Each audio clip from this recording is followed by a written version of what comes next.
Hello there, guys. Good afternoon, and welcome back to episode 2 of the inflation report. And yeah, I'm pretty excited for this episode, guys. Do go back and watch episode 1 if you haven't. But to give a brief recap, in episode 1, we were able to look back over the last 12 months and say, okay, what is the actual inflation rate? And I talked a bit about my methodology for calculating inflation, which is different to the CPI. And what I said was each month I'm going to give you an update. We're going to do an update. We're going to look at live prices of all sorts of things, from retail prices, clothing prices, sports, leisure, restaurants, education, transport, energy, real estate, stocks, bonds, all these kind of things. And we're basically going to look at the price of things and I'm going to determine the true rate of inflation. That is the point of this channel, guys. We're going to figure out the true rate of inflation. So episode 2, the month ended the 30th of April 2021. So let's get straight into this, guys, then. Let's not mess around. So on to the first slide then that's come up on my screen.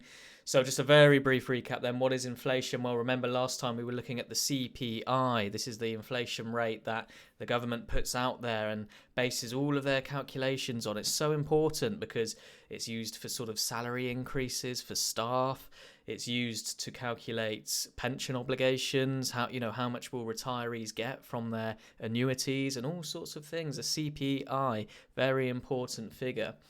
So then let's look then. Inflation is typically measured using the CPI. Now remember we went over that, and what does it include? The CPI includes food and drink, rent, energy, recreation, leisure, dining and hotels. Now that all seems good, but remember, what did we say last time? We said, what does the CPI not account for? And we just picked out some of the key flaws in CPI. Now note that the CPI does not account for actual home prices, the sales price of a brand new home. Now, many people who are younger and not yet homeowners are still renting. That's relevant for them because yes, your rent may be fixed for 12 months. Yes, your mortgage may be fixed for 10 years. You might have a fixed interest rate for 10 years on your mortgage, but people who want to get on the ladder, they still need to buy and bear the cost of the new home, the brand new home. They haven't got a mortgage yet. So CPI should account for actual home prices. And of course, if you're an investor, many people are investors, multiple properties, maybe you've got a portfolio of real estate, you care about actual home prices because it's going to affect your yield and it's going to affect your ROI. It's going to affect all these returns that you'll plan to get from owning real estate. So that was the first critique. And then the second critique then, the CPI does not account for the cost of savings and investments. You could even call that the cost of retirement. Retirement is a cost. How many of you watching this video now are got a monthly paycheck coming in from your employer? How many of you are making monthly contributions to your retirement? How many of you are having contributions made by your employer to your retirement, to your pension scheme? Is that free? Do we just pay into it and it just comes for free? No, of course not. It has a cost. There's a real cost of retirement, and we explore that in the inflation report. So then let's look at then the third critique then. The UK CPI applies a weight of 14% to housing. And remember, this was our critique. We thought 14% of your income, think about it. Maybe you're on a lower income and you're watching this video. I don't predict that you spend 14% of your income on your mortgage or your rent. I predict it's probably somewhere between 25, 30 or even 40% of your income. And again, the example I gave was, if the average mortgage in the UK now is £1,000, well, if the average salary is, say, £3,000 of combined two people, maybe, that's one third of the income is going on the housing, and that is double what the CPI uses. Okay, so these are the critiques. Inflation report, we're going to uncover, we're going to get around this, and we're going to come up with a better calculation for inflation. Okay, let's keep moving through then. So remember, we looked, what is the rate? Okay, what are we trying to benchmark against? Well, we could benchmark against the CPI, which is 0.4% for the year ended February 2021. We could also benchmark against the CPIH, which was 0.7% for the year ended February 2021. There's no need to go into the details now of the nuances. We could benchmark against the RPI for the year ended February 2021, 1.4. What we said last time was, look, it doesn't really matter what we benchmark against as long as it's roughly what the government says, which the government prefers CPI, which just happens to be the lowest, but I think an average of all of these figures is about 1. So the government will say, okay, the inflation rate is about 1%. So that's the benchmark, guys, 1% annual. Let's have a look then. So IRPI, what is IRPI? Well, remember I said I'm going to create my own index. We're going to have my own rate of inflation for the inflation report. And that is what this is. This is the inflation report price index. And this is based on the assumption and the theory. Remember, it's theory, not fact. All these things, they're calculated, they're mathematical, they're based on facts, but they are estimates. You can never know to the dollar the true rate of inflation, because you just can't do all that maths. There's too many things, and people are too different.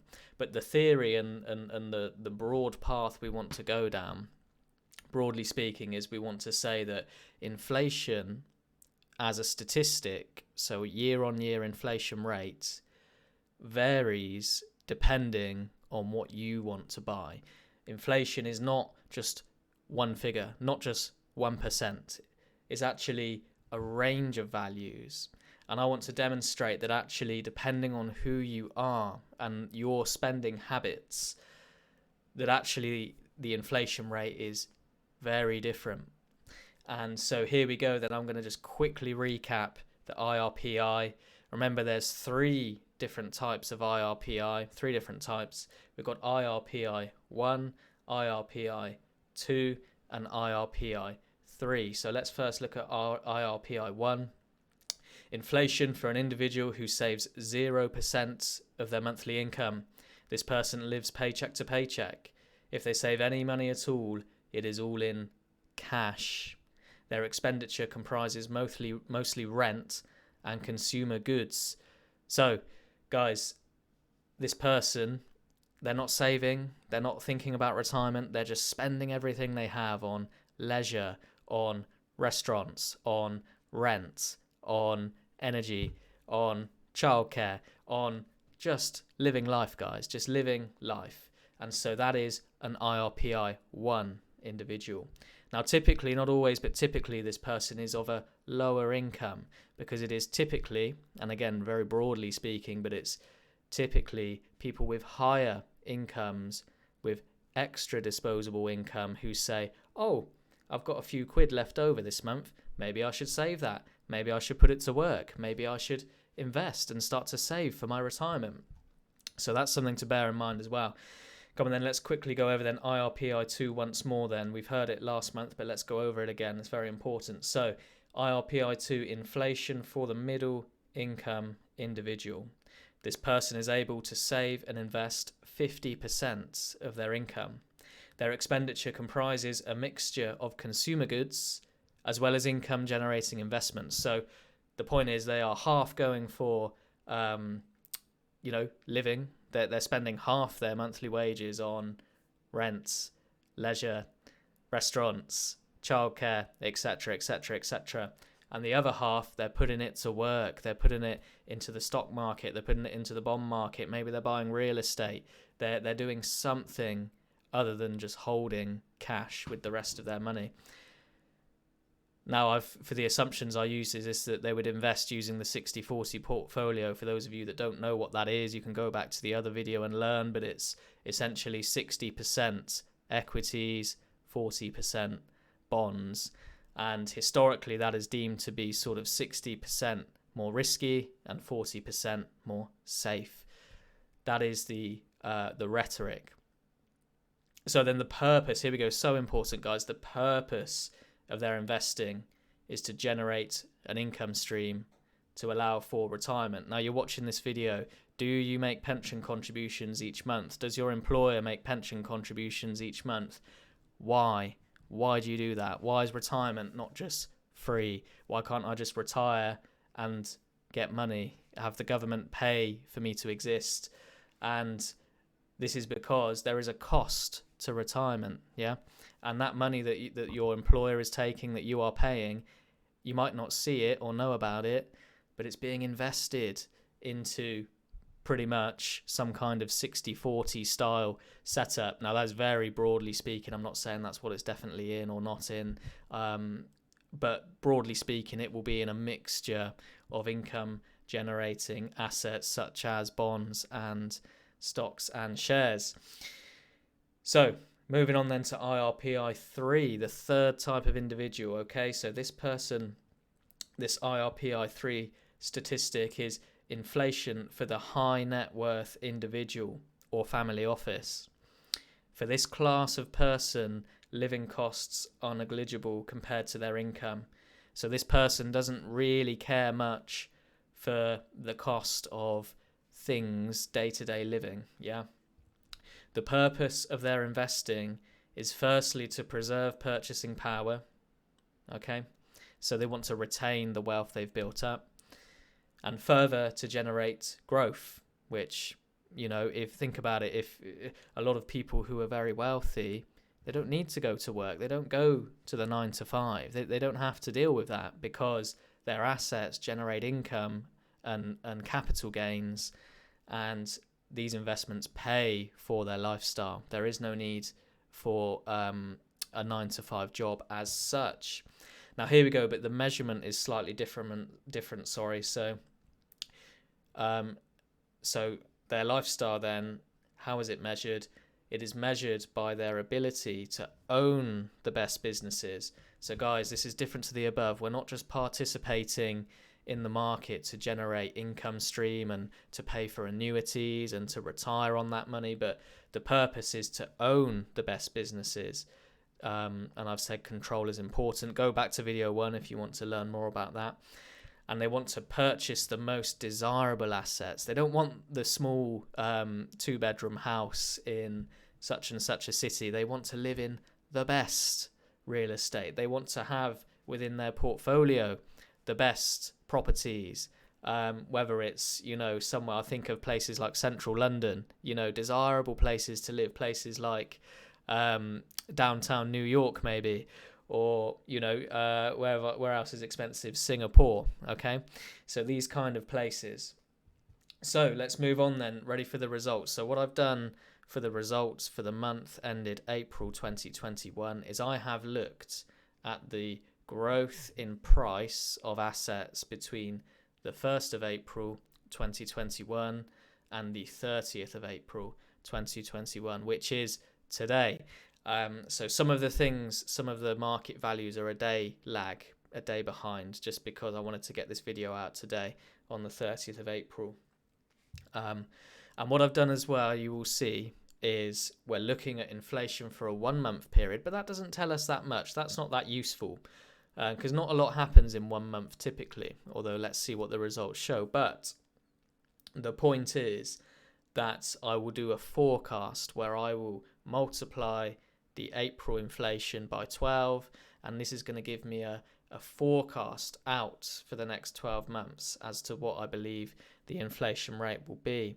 And what I will do is when I do May's figures, I will add that to the April figures and multiply that then by 6.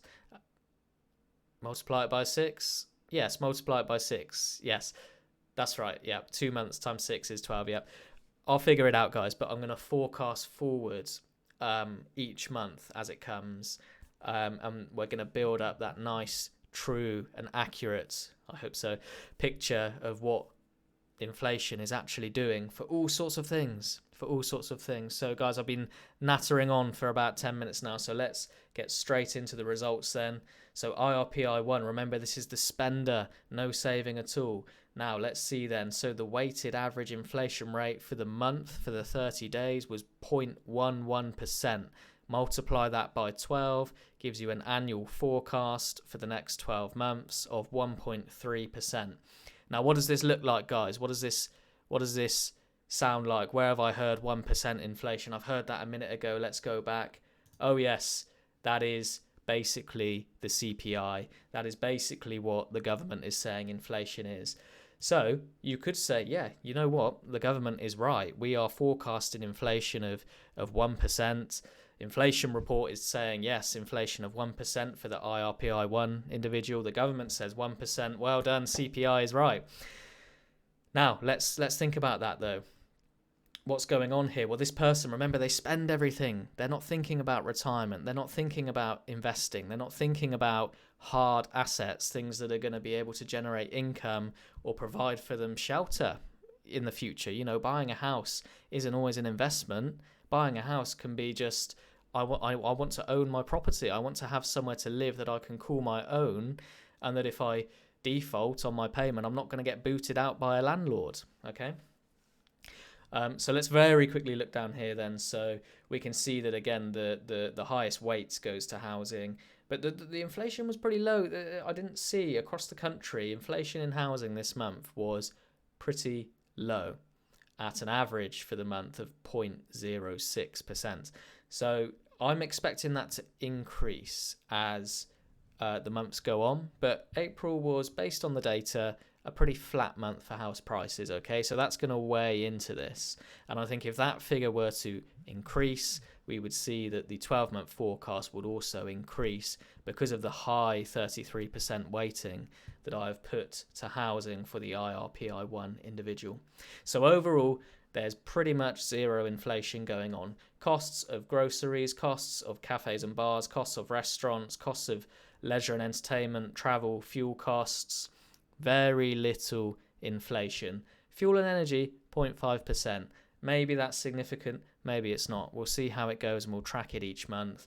But overall, the story here for the IRPI 1 person, 1.3%, looking like CPI. So let's move on then to IRPI 2. Let's see what's going on then. So IRPI 2, the saver investor, for the month ended 30th of April 2021. Remember, this is a middle income person.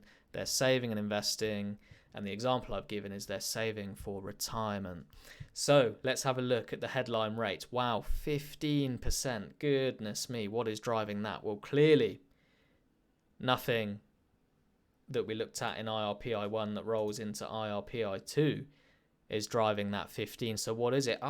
It's this extra line here. Remember, we've got the 50% weight to savings and investments. Now look, savings and investments on average grew by 2.5% in April.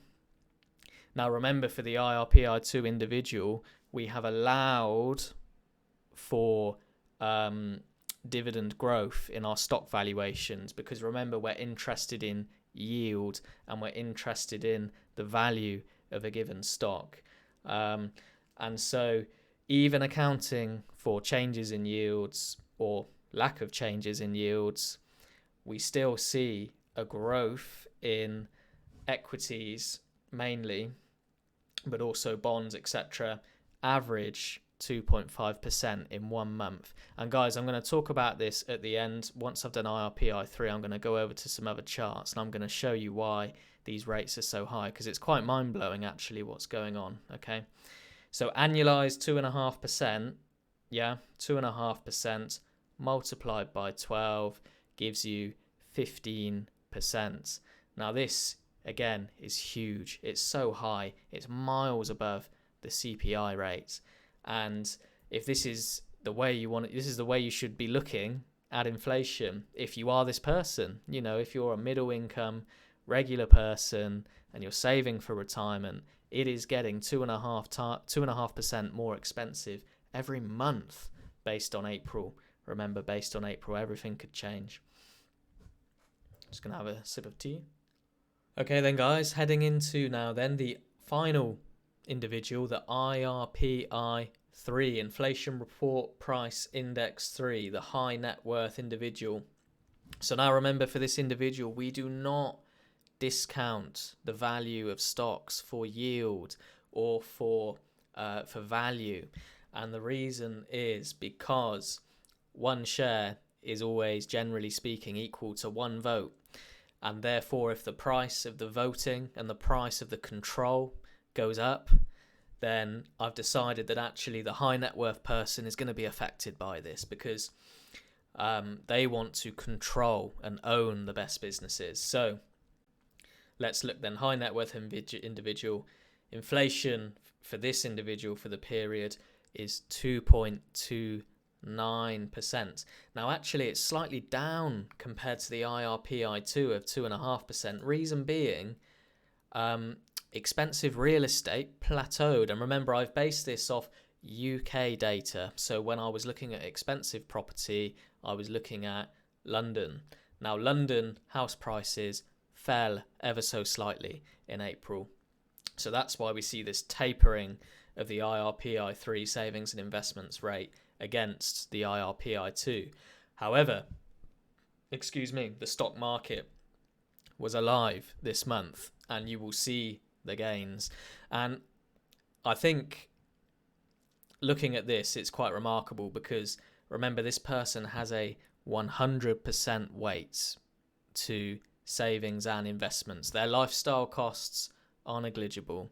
There is no concern for the cost of milk, or for the cost of travel, or for the cost of renting somewhere to live. Okay. And look at this forecast rates, 27%. That is enormous. But think about it, guys. If the stock market goes up 2.5% every month for 12 months, then this is the sort of inflation rate that we are seeing. And this is where we need to start recalibrating our minds and saying, well, why is the CPI not reflecting these savings and investments? Because particularly where the yield is coming down, yeah. So if the yield on a stock was 5% and the yield has come down to 1%, then you need to invest 5 times the amount of cash in order to generate the same yield. Yeah. So we're not getting too caught up about yield on IRPI3, because they care about voting and ownership. But it's still relevant. It's still relevant, and it's very relevant for IRPI2. So then, I'm just going to take a quick sip of tea, and then we'll go into the charts.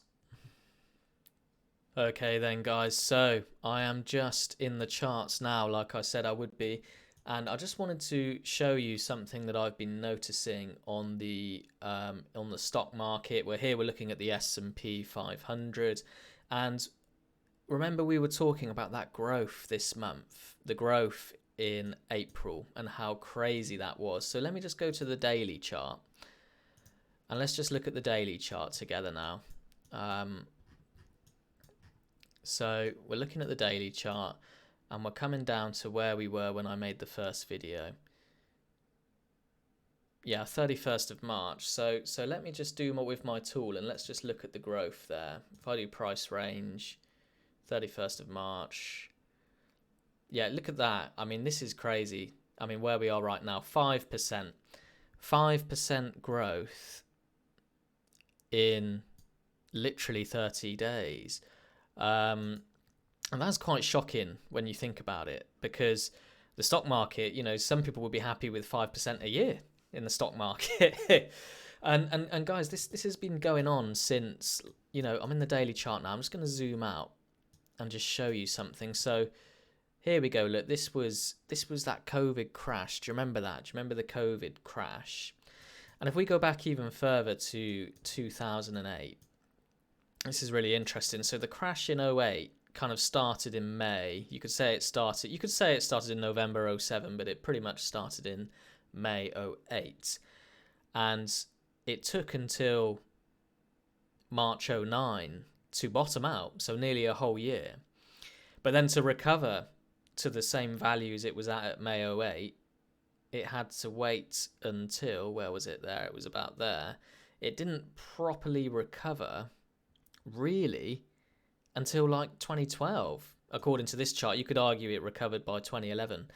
But the point is, it took about 18 months, look, from the middle of 2009 to really what was up here, which was May 11. 18 months to 2 years roughly to recover. Now, that's really odd, because when we look over here at the COVID crash, we were down here. We were down here in March, and then we're back at all-time highs again in August. It was about 6 months later. And you just sort of think, how was it that in '08, after the global financial crisis, it took us the best part of 2 years to get back on track? Yet, in the COVID crisis, we were back almost straight away. It's very odd. And you could say, well, it's V-shaped and all these kind of things. But I believe the systemic issues that existed then really do still exist now. And I want to just zoom out and show you something. And this is, again, this is not investment advice, guys. This is not investment advice. I'm purely giving you what I see in the charts and nothing more. But if I go to the weekly chart now, and we just look at the weekly. Here's the weekly. Now, guys, what does that look like to you? What does that look like to you? We've got the 70s and the 80s here. We've got some sort of M going on here, but this looks like a parabolic exponential trend, guys. If we come from 1996, we are literally moving in an exponential curve. And I genuinely believe, guys, and this is not investment advice, but I think that the stock market is actually already hyperinflating against the dollar, and against fiat generally. And you can see this going on. It literally looks like it's going to curve. Like, where's this trend stopping? Where's this parabolic trend stopping? Because COVID couldn't stop it. Yeah. So what is going to stop this parabolic trend upwards? Okay, so that's really interesting and something to bear in mind and something to think about when we come to looking at our inflation. Now, something else I wanted to look at was we look at the Bitcoin chart as well, guys, because this is a really interesting asset. And let me pop that out, and we'll just go on the 4-hour chart for this one. So Bitcoin's a really interesting asset because it's also in this parabolic swing up. Now, what's interesting about Bitcoin at the moment is it looks like it's running out of steam a little bit. Now, we saw that it was running up, then it came down. It was looking a bit scary, but then Elon Musk tweeted about it, pumped it, and then he mentioned about Tesla. I think Tesla bought it around here. And since then, it's just been pumping, and you know, it is almost hanging on the edge of a cliff at the moment. But it's a very interesting asset, Bitcoin, and it is, when we talk about inflation, Bitcoin is the main asset that comes with this narrative of, it's the hedge against hyperinflation. It's the hedge. So that's very interesting. I'm very interested to see how this plays out. And what you can see now is it's kind of arching, high here, swing down, slightly higher, swing down, slightly higher again. It's running. It looks like it's running out of momentum. These big swings are just losing a bit of momentum. And then what's really important as we zoom in then is as we swing, and then we've swung down and down, will we break, as we look to recover, will we break up out of here? Will we go up, consolidate, up? Or actually, is the negative in play and we have run out of momentum, and are we going to actually consolidate down for even more downside? So this is really interesting, and of course, cryptocurrency is a little bit crazy, but I'm keeping an eye on this, and I am definitely going to be talking more about Bitcoin in the inflation report and the possible use case of Bitcoin as a hedge against inflation. And then finally, then on the Bitcoin chart, I just wanted to show you something really interesting in the volume charts as well. So we noticed here, if I show you where we're looking exactly, if I zoom in on this map, on this chart, you see this shape here where we've kind of bottomed out and gone up. Well, we go to our volume chart and we can see where we're coming down, bottoming out. And interestingly, we've got this what's called divergence going on, where the volume is leaning to the bearish. There's more bearish volume in the market, yet the price is creeping higher, and the price is finding more more strength. And when you see this often, it's because, yes, there's a lot of sell side pressure from the volume, but when you see the price move in the opposite way, it means that people are stepping in to the market and are soaking up all this sell volume. All this sell volume that is coming in is being soaked up by buyers. And that makes me think that we might actually pop out of this formation and continue on higher. And that's really interesting. And you're almost seeing it already, this candle here on the 4 hour as at the time of recording. Let's see what happens. What I might do, guys, I might leave these prediction lines in there, and we can look at the Bitcoin chart. We can look at the Bitcoin chart together next month as well. I know lots of people are interested in it. So good. Anyway, then, guys, thank you so much for listening to Inflation Report Update for April 2021. I hope you really enjoyed it. Do subscribe and leave me a comment if you want to get in touch. And yeah, I look forward to the next update. Take care, guys. Bye-bye.